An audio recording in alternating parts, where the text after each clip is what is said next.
Welcome. We're going to continue with the final exam review. This unit, there are 3 or 4 questions about factoring polynomials of different kinds. And this is specifically for Pre-Calculus Foundation 10. And we're going to remember that you do have to practice, practice, practice. No easy way out of here, you guys. You got to do the practice. So I'm talking to you specifically. You got to put in the effort and do the practice because you're not going to learn this by osmosis. All right? Okay. Well done. I know that you can do this, but everything is possible. So you got to do this. All right. We're going to start with the easy one. Just to review, x squared plus 5x plus 6. And we're going to factor this trinomial.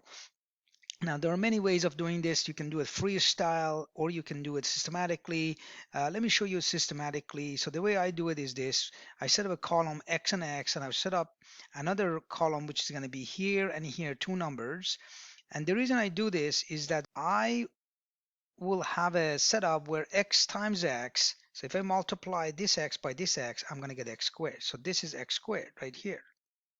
Okay, and here there's a number here and there's a number there, and these 2 numbers, when you multiply these 2 numbers, the same as here. So when you multiply the x and x, you get x squared. When you multiply these 2, you get 6. You should get 6 here. Okay, that's this number right there. When you multiply, you're gonna get this. But these two same 2 numbers, when you add them, you should get 5. Okay, so what are the possibilities of these 2 numbers? So you got to go ahead and look at the possibilities, and in this case we will have only one possibility. Remember, possibilities of 6, you could have 6 and 1. That would give you 6 when you multiply them, but it will give you 7 when you add them. So that's not going to work. So that's not going to work. So the only 2 options in here for the 2 numbers are, any idea? Okay, you can guess. Yes, it is 3 and 2. So 3 and 2. Now, when you multiply, you get that. Now, another way of looking at it is that you do a diagonal multiplication. 2 times x, that will give you 2x. And then x times 3, that will give you 3x. And then when you add that, you'll get 5x, which is the middle term. Okay, so that's the 5x. All right. Now, the beauty of this, after doing this diagram, all of this little mumbo jumbo here that I showed you, if I clear everything up, let me clear everything up here, then what you will have, you have the factors written like that. So here are the factors. X, this is plus, so x plus 3, x plus 2. That's how you do it. Now, this is the long way. Some people call this a Chinese method. I really don't know. I've actually, Persian method is another one, or Arab method is another one, but these are all same. I don't know who invented this, but nice way of doing this. But then there's another way of doing this as a freestyle. You basically open up 2 brackets like this. You know that the first term for each of the brackets will be x, because x times x will give you x squared, right? X times x will give you x squared. And then you say, okay, these numbers right here and there, number whatever is here and there, but I multiply them, I have to get 6 when you multiply. But when you add, you have to get the middle term, 5. Well, the only options will be 3 and 2. And in this case, it doesn't matter which one is 2 and which one is 3. You can switch them and swap them. It's okay, but that's what that is. Very good. Let's go to next one. Here's another one. This is a little bit harder, but same method applies. I'm going to follow the Chinese method. You can do it freestyle as well, and you can also do it factor by grouping. Many ways of doing this problem, okay? Whichever that resonates with you. I'm going to show you again with the same method as I did before. So we're going to have a column set up here, 3x and x, that will give us 3x squared when we multiply them. And then here, minus 8, here, we need to have 2 numbers. When you multiply, you're going to get minus 8. All right. Now, because the middle term is minus 23, we have to make sure that whatever we do here, because once you do the expansion of, remember, cross diagonal multiplication, whatever we do, the total number of x's should be minus 23x. And because of that, it doesn't make sense to have 4 and 2 or minus 4 and 2, because there is just no way you're going to end up getting minus 23x by getting 6x and minus 4x, or vice versa. Okay, it doesn't really matter. So it makes sense that you will end up getting the values are 8 and 1. And in this case, if I put 1 in here and 8 there, that will give me 1 times 8 is 8, but I do have to have this minus 3 in mind, and that means that the higher value will be negative. That means negative 8 has to be it, not negative 1. Why? Well, let's double check again. Negative 8 times 3x, that will give us negative 24x. Then we have x times 1, that will give us x. And then when you do the addition here, you're going to get negative 23x. And that is your middle term, negative 23x, which is right up there. All right, once we have that, we just go ahead and rewrite and put these into brackets. So that means that's equal to 3x plus 1 and x minus 8. Again, remember, this is just one way to do it. You can do a freestyle as well. Some of you guys are pretty good at this. So if you are good at that, go ahead and do the freestyle. If not, you got to do it by kind of a deductive reasoning and logic in here. Or you can also, you can break up the middle term and then do the common factor. It's called factor by grouping. You can do that as well too. So there are 3 different methods to do this. All right, let's go on to the next one. Third question, factoring again completely. All right, so this one is a little bit again more difficult than other ones, but again, same idea. So we can set up, and logic says that you start with the first 2 factors of 10, so 2x, 5x squared and 2x squared. And then you can set that up, and you'll notice that it is minus 21. The 2 factors of 21 is 7 and 3. So you can just start with 7 and 3 and see what it does and where it goes. All right, that you can set that up just like that right away, because it's just very easy. The only things that you have to be careful is that, it's okay, which one is negative? Which of the 2 numbers, 7 or 3? Then you have to look at this middle term, which is right here. This is positive 1. Okay, 1 is the coefficient of x squared, so you have to get a positive value. So when you multiply right across, so let me change that. So here it is. When you multiply that, you're going to end up getting 14x squared. When you multiply that, 5x squared times 3, you're going to get 15x squared.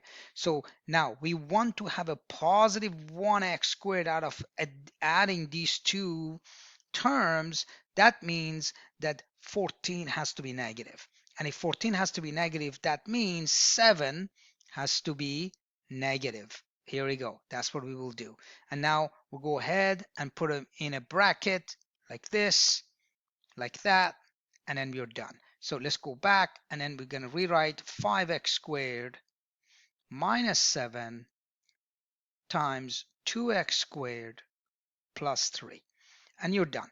Now, if you don't like to do it that way, then you do a freestyle, and there's nothing wrong with that. You do the freestyle and you'll get that. But you notice that this is very straightforward. If you do this, you can, the more practice you do, the faster you get, really. You got to trust me in this, okay? Thousands of students gone through this throughout the years. And I know for a fact that once you have this set up really quickly, they can do it very quickly. And then the more and more you do this, the faster you become. All right, let's look at another question. Now, this question is a great question. This is a challenge question. It's pretty hard, but if you see the pattern, you notice that this is actually not bad. This is fun. Okay, the math geek is talking now. All right, so here is you can look at it and see a pattern right away. But what if I write this in this way? 2x squared minus x y minus 6y squared. Okay, so if I write it like that, do you think you can go ahead and factor that? And guess what I did? Yeah, I replaced 3a minus 4. I replaced that with x. And I replaced a plus 2 with y. That's what I did. All right. And then you just go ahead and you can easily do the Chinese method again. So you go 2x and x, and you have the 6y squared, and then you have to play around with it, knowing that the middle term is 1. So it has to be a 3 and a 2, but with the y. Okay. And then you say, okay, will that work? That's one of the options. It could be 6 and 1, right? It could be, you don't know. But this makes more sense the first round that you do, because there's a 3 in there, and you know that 3 times 2 is 6, and also 3 and 2, they will give you -1, because remember, the coefficient here is -1, right? So let's see. Multiply through, you'll get 4xy. Multiply this way, what do you get? You get 3xy. When we are adding these two together, we should get -xy. That means 4 has to be negative because that's bigger. Where do we get this one? That means we have to do the -2y. Okay, and then you go ahead and put that in a bracket, and here it is. That's the bracket we have. Okay, so now we're going to rewrite this. 2x plus 3y, close the bracket, x minus 2y.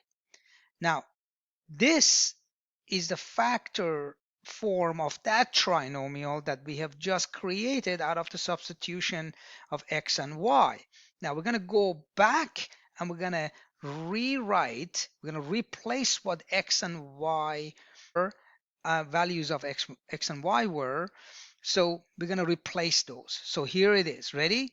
So we're going to do, open the bracket, 2 times x is 3a minus 4 plus 3 times a plus 2, close the bracket again, open the bracket, and then 3a minus 4 minus 2 times a plus 2, close the bracket, close the bracket.